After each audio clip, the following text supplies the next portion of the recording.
The suspect was just arraigned on attempted murder charges. Demetrius Blackwell appeared in court wearing a torn jumpsuit. He stood stone-faced and was surrounded by a sea of blue. Some police officers wiped away tears as their colleague, Brian Moore, recovers in the hospital. We have team coverage of this developing story, including reaction from the officers' friends and neighbors. Let's begin with CBS 2's Dave Carlin, live outside Jamaica Hospital. Dave? Cindy, doctors tell us Officer Moore is in a medically induced coma. The man accused of shooting him is back behind bars after a court hearing that was crowded with police officers.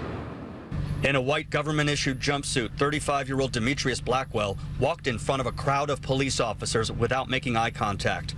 Facing a judge and a long list of charges, including 2 counts of attempted murder of a police officer and aggravated assault on a police officer. Blackwell was stared down by the victim's colleagues in blue. Hundreds of officers were here to show their support for the 25-year-old victim, NYPD Officer Brian Moore.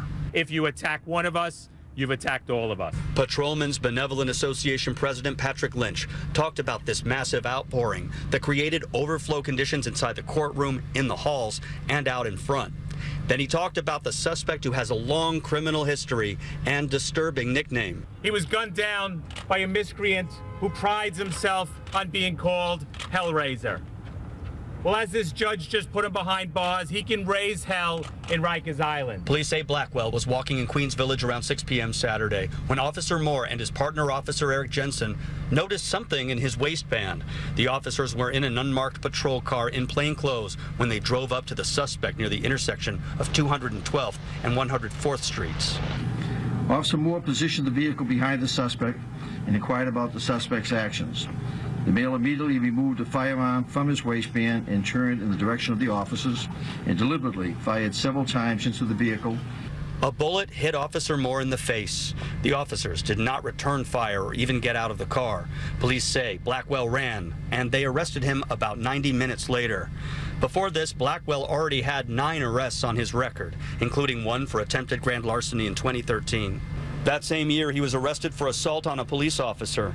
In 2000, both an assault and a robbery case were upgraded to attempted murder after an incident while jailed in Rikers Island. The earliest criminal offense on record in the city is from 1999 for weapons possession. In court today, Blackwell made no formal plea and was ordered held without bail. Officers here at the hospital, too, where doctors tell us it will be several more days before they can really tell how well Officer Moore is recovering. As for Blackwell, he is back in court on May 8th. Live outside Jamaica Hospital, Dave Carlin, CBS 2 News.